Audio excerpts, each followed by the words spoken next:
Our next speaker shares a lot with Bo Pelini. Now, both are Nebraska transplants from Youngstown, Ohio. Both have made the transition to supporting Nebraska football instead of Ohio State. Both made about $3 million last year.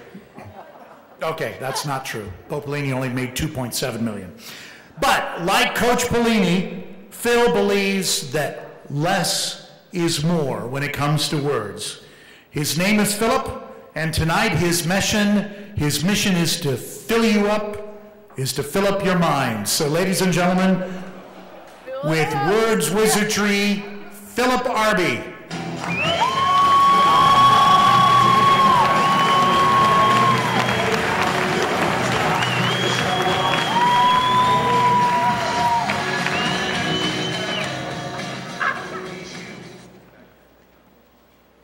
I am going to talk about words tonight, but first I wanted to fill you up with some numbers and fill you in on the significance of these numbers.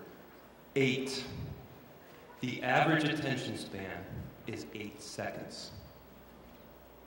Before lunch every day, we are bombarded with 1,486 messages. 67% of people start to tune out as soon as they hear buzzwords. So if you have a message to craft, if you have something to say, consider your audience. They're already bombarded by messages, and they have the attention span of a Himalayan clickbait. There he is right there. Now, I was going to originally say goldfish, right? The attention span. Turns out goldfish have recently surpassed humans in attention span. They did it.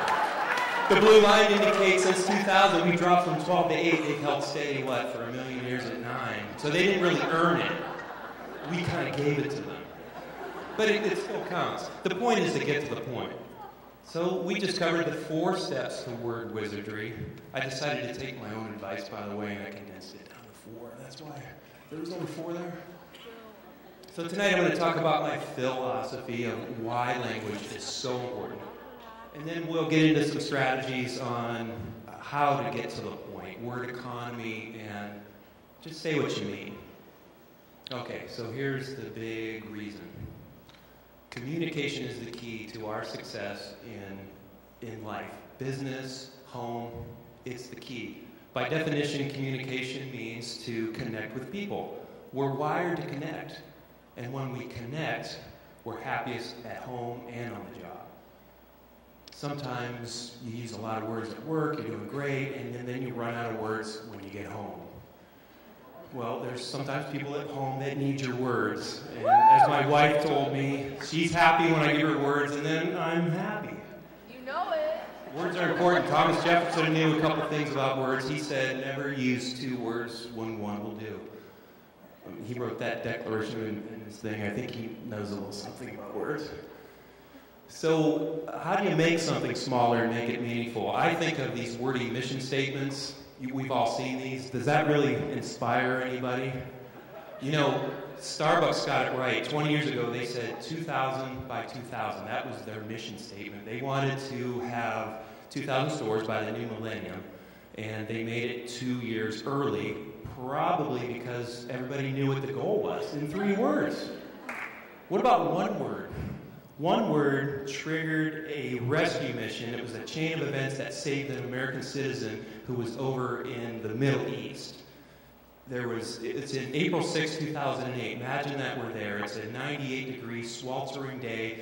It's humid. The air is thick with tension. Angry crowds gather. There's riot police. They have nightsticks and helmets and tear gas and even live ammunition. And then there's a UC Berkeley journalism student named James Buck. He's just there to take photos.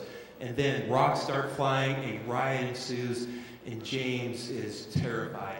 He tries to stay back so police can see. He's not part of a melee, and it doesn't work. He gets grabbed by 5 police. He's shoved into a police car. Destination unknown. They took his camera, but they didn't take his mobile. So he grabbed it and he tweets 1 word, arrested. And that 1 word set off a chain of events. His friends back home called the dean. The dean put a plan in place, and 24 hours later, James tweeted the word freed. Just a good example, one of my favorites of word economy. You can go to one word and it doesn't matter, as long as it's a powerful word. Now I'd like to talk about buzzwords. These are the opposite. These aren't powerful words. Basically, they're cliches, they're overused, they're worn out. I have a list up there of kind of my favorite that I believe that they deserve a dignified burial. And now sometimes buzzwords are used to conceal meaning. Like if you hear somebody say, "We really like your passion," what they really mean is, "We think you've lost your mind." Or, what about, "Yeah, let's take that offline. That's a good idea." What they really mean is, "I never want to hear about that again." Deep dive, if the suit you wear to work isn't a wetsuit, you're not going to be diving. Just say what you mean. There's the summary. Tweet me your favorite buzzwords, and I'll compile a list, and I'll tweet back the top 10. It'd be interesting to hear what your favorite buzzwords are. Thank you. Enjoy the rest of the show.